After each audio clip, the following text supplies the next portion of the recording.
Hey, what's going on, guys? Tim Avery here. I got another dream I need to share with y'all. This is kind of a creepy dream, so if you're kind of like one of those that don't like to hear creepy dreams, this is probably not the one that you want to listen to.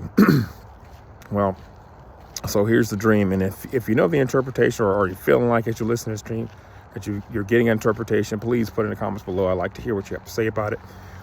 So here's the dream.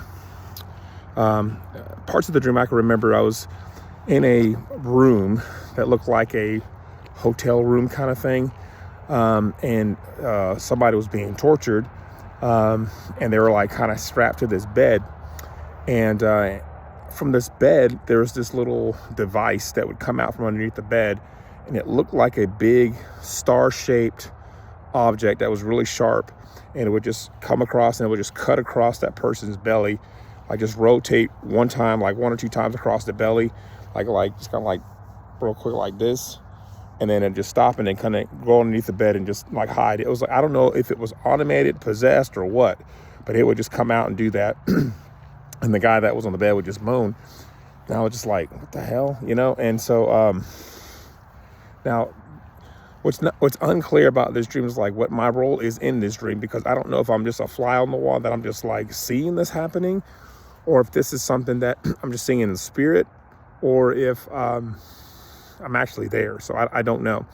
And then there's another part of this dream where I like that little track, that little star-shaped machine comes back out, and it stalls or whatever else, and I end up speaking to that thing, and it stops and stalls and kind of like breaks down or crumples up, whatever.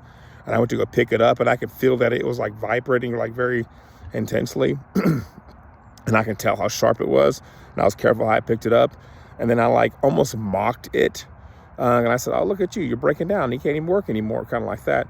And then it crumpled and folded up even more, and I just kind of like threw it away. And then at that time, some guys had walked in. They didn't see me. I was standing there, but they just couldn't see me, and I just thought that was odd. But I just stood there. Not that I was afraid. I was just stood there like, you know how you just kind of freeze up on some things. I just kind of froze up.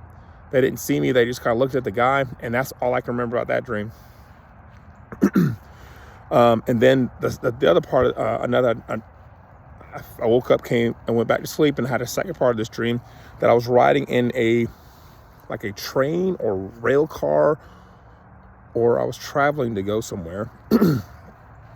And I can't remember if I was in a train, a bus, or something. And I was walking, and I was coming up to the drop-off point with this group of people that were on this bus or train or van or whatever. It was just like a car, you know what I mean when I say like a rail car. Like there's people kind of sit in different kind of ways in a car, you know, like if you're sitting on a train, people kind of sit in each other at different ways. So we're just kind of traveling up to this point where the drop-off point is, or the station is, and I get out, and I walk in, and I walk in.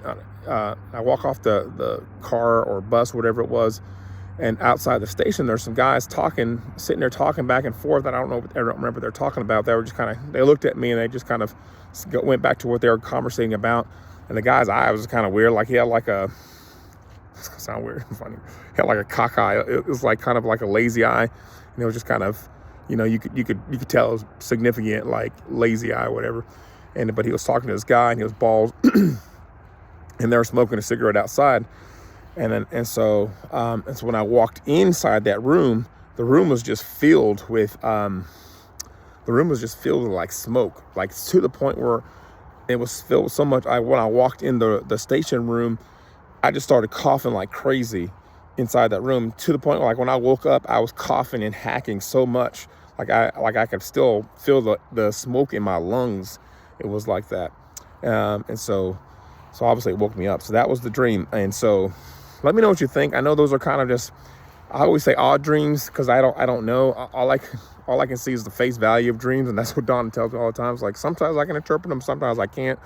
But you let me know what you think in the comment below. What do you think those, or what you're sensing those dreams are, what they represent. All right. Thanks, guys, for watching. Thanks for listening. Don't forget to hit that like button, hit that subscribe button, and we'll see you guys on the next one. Bye for now.